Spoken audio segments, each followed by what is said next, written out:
of the things that is always occurring in the Torah as we read it is the concept of property, private property.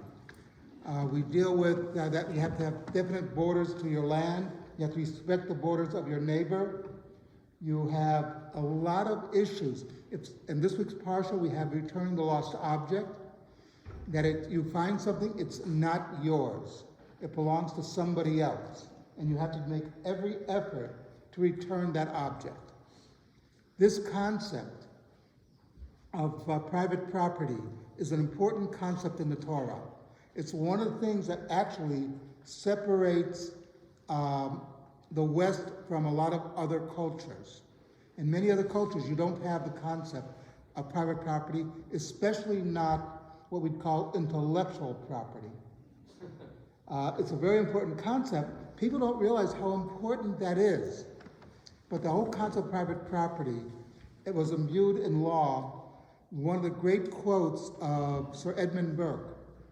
He was in Parliament. They were debating whether or not the king could just go into somebody's home and put troops there in England.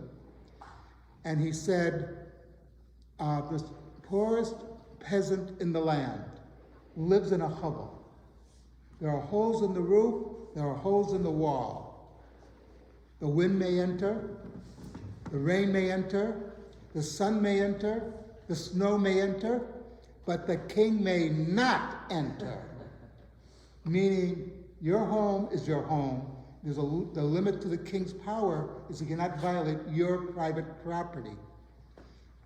And this is really expressed throughout law.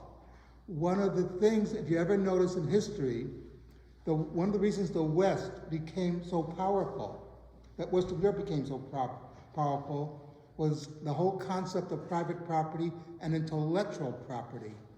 That your idea is yours. The copyright, the trademark, etc. Places where they don't have it had no real inventions, or they had inventions but nobody took advantage of it.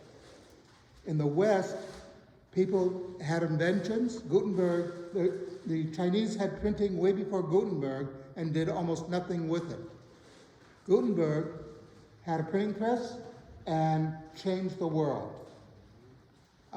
This is a very important thing.